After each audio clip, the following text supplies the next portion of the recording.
Alright, welcome back mga ka-Johnny. Ito po ang inyong lingkod, ka-Johnny ng Johnny Tortilla. At ito ang Johnny Depp, usapang utang, usapang ola. So, sa mga newbies po, please subscribe. Sa mga loyal subscribers natin dyan, mga legit na, maraming salamat po sa patuloy na pagsuporta. Konti na lang po, 4,000 subscribers na po tayo.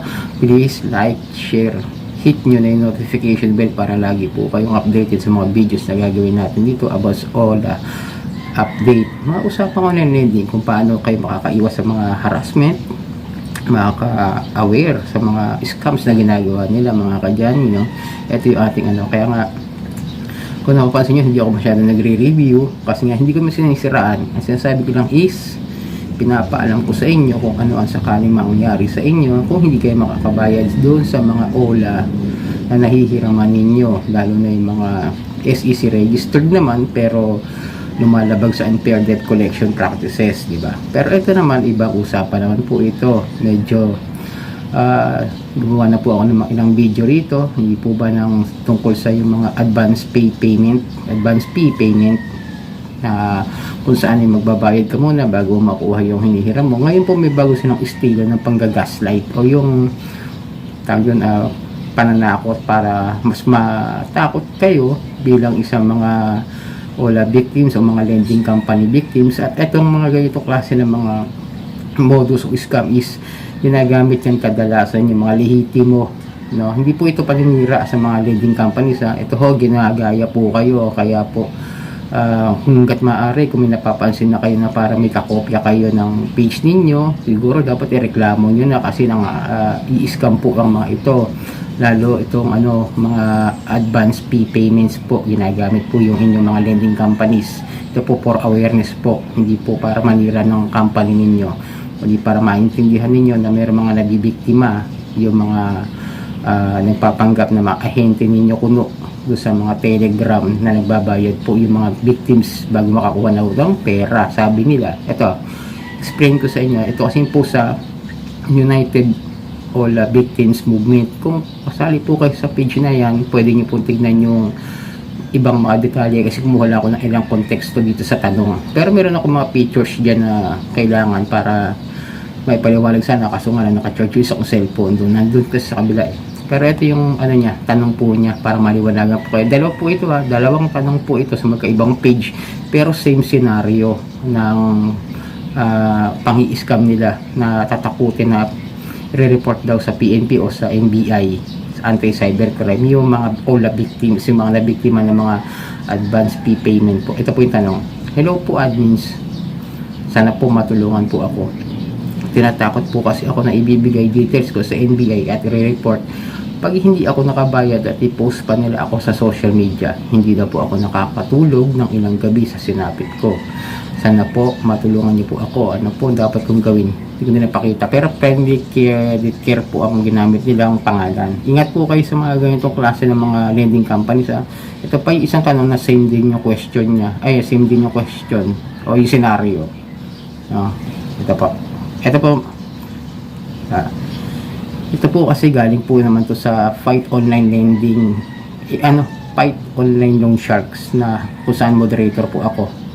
Ito po yung tanong niya, pwede ba magsampa ng kaso ang OLA kahit di ko naman nakuha ang pera dahil need ka muna nag-send ng pera sa kanila, saka mo makukuha ang code para ma-withdraw ang loan mo, di ba? Parehas lang.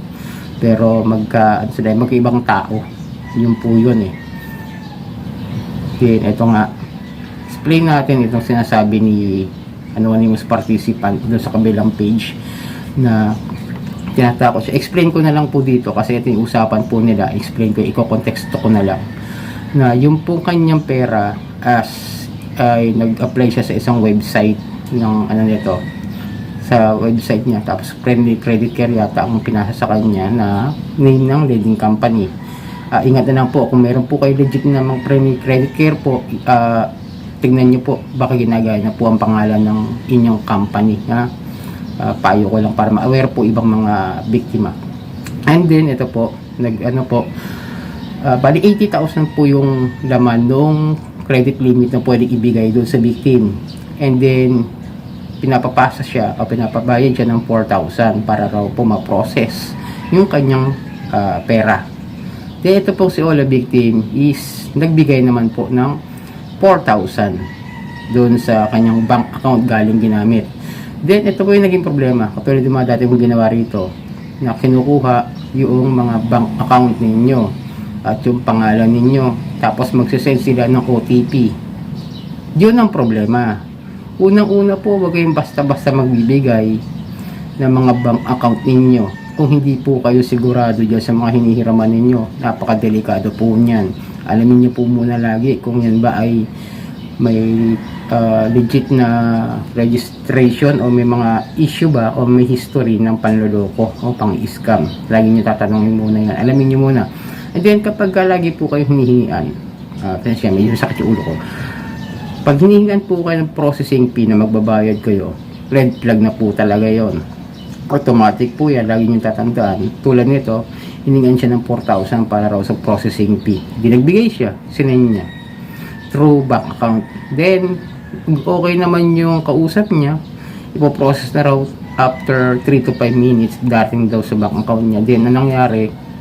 Sinisi pa yung itong Ola victim, sabi, ba't daw hindi raw dumarating doon sa bank account niya yung perang 84,000? Kasi ang usapan po nila is ibabalik din yung 4,000 once na mai-approve yung 80,000 maipasa. Kung baga magiging sa 80,000 kasamang ibabalik yung 4,000 na binigay niya, bali 84,000. Nangyari po is hindi nagagalaw daw yung 80,000.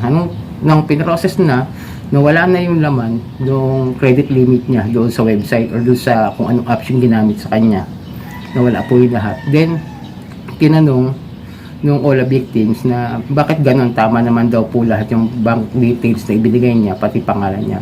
And then nag-explain pa itong lukong-lukong scammer na ito, na sabi baka po may maling info. Kunwari ang sinisisi nga niya is kung Gcash po, dapat Gcash nyo tapos pangalan. Tapos kung bank account daw po, yung mismong bank details niya at pangalan. Ngayon tama naman ang ginawa eh. Ang nakakapagtaka lang, di ba? Bakit nawala? And then sabi ngayon nitong kolokoy na to, na scammer, 4,000 lang naman daw yung nawala doon sa victim. Maliit na halaga kasi yung sa kanya, siya yung mag-aabono raw dahil 80,000 daw yung nawalang pera doon sa kumpanya. Ngayon kung hindi raw maibabalik yon, kahit halagang 20,000 para ma-down payment ulit, para ma-process daw po yung 80,000, kailangan niya magbayad na 20 again doon sa scammer. Kaya anong nangyari, pinakiusapan niya kung pwede bang baguhin o ma-edit daw yung kanyang procedure na ipasa kung may mali daw talaga. Sabi naman nitong loko-lokong scammer, sabi niya hindi daw pwede, kailangan magbigay siya ng 20,000 para daw sa security feature nung kanilang lending company, dahil under daw sila ng SEC, Bangko Sentral at CIC. O di ba? Ganun kalupit, ganun kagaling magsalita. Tapos pag hindi raw niya binayaran ng 20k yung kanyang pang-processing fee para makapag-move on yung 80,000 is ipapadampot daw siya sa NBI or sa PNP Anti-Cybercrime. Yun po yung pinanako sa kanya. Kaya itong ating victim natakot at humihingi ng tulong. Ngayon popost pa siya sa social media dahil siya yung binaligtad, siya yung ginawang scammer, yung Ola victim. Yung mga ganun mga kadyan, ito common sense na lang tayo. Irereklamo ka na nga sa NBI o sa PNP Anti-Cybercrime na ikaw daw scammer dahil 80,000 daw yun nawala sa kumpanya nila dahil sa pagkakamali nung Ola victim na nagpasa ng maling info daw. Kaya gagawin is babalik ta rin yung ating Ola victim. Sa na medyo sumbat yung ulo ko. Yun po ang ginagawa nila ngayon para magkaroon ng gaslighting yung mga scammer, para ang mangyari is ma-stress yung Ola victim. Di siyempre matatakot yan, magagawa ka ng para na makapagbigay ka ng 20,000. Pero kung ako hindi ko papayag, may 4,000 na nga kayo sa akin, magbibigay pa ako ng 20,000. Saan ako kukuha sa kanong kamay ko ba o kalawang kamay? Kahit sa dalawang kamay ko, doon mas makakuha ng 20,000 eh. Ganun po no, yung bali ang ginagawa nilang yung modus is tatakutin kayo na sasampahan kayo ng kaso sa NBI at sa PNP. Pero pag mga ganito mga kadyan, always nyo tandaan, huwag kayo naniniwala sa mga processing fee na magbabayad kayo tapos sasampahan kayo ng kaso. Then pwede nyo ring ireklamo yan na na ipopost kayo sa social media is which is may kaso ka na nga, ipopost ka pa sa social media, bawal nga yun eh. Yun nga mga may suspect o mga napatunayan na sa korte na nagkasala eh tinatakpan pa yung mukha dahil nga sa rights natin bilang isang tao, di ba? Yun nga yung sinasabi ko na minsan kabobohan nilang yung ginagawa ng mga scammer eh. Kaya minsan mag-ingat-ingat po kayo, no? Huwag yung basta-basta nagpapaniwala sa mga ganyang klase. Kung sasabihin nila isasampang kayo, kaso huwag yung maniwala. Ako na nagsasabi. Kung legit kayo subscriber ko, maniwala kayo sa akin. Labanan nyo yung mga yan. Pahin nyo kagad. Pag nangyari sa inyo yan, pahin nyo kagad sa PNP o sa NBI, anti-cybercrime. At doon nyo ipakita yung inyong mga ebidensya ng kanyang pag-uusap na ganyan nga po pagkaka stilo nila ngayon. Tapos kung i-ano nyo sa SEC kung registered po talaga sila o hindi para masampahan ng kaso ng itong mga ito ng fraud, kasi bawal naman po talaga sa SEC yung processing fee na magbabayad ka muna. Pwede ka namang mag-processing fee pero babawas naman yun sa loan na hihiramin mo. Ganun po yung sistema ng mga pautang ng mga lending company. So yun mga ka-Johnny, ito po ang inyong lingkod ka-Johnny ng Janitor TV at ito ang Johnny Depp, usapang utang, usapang wala.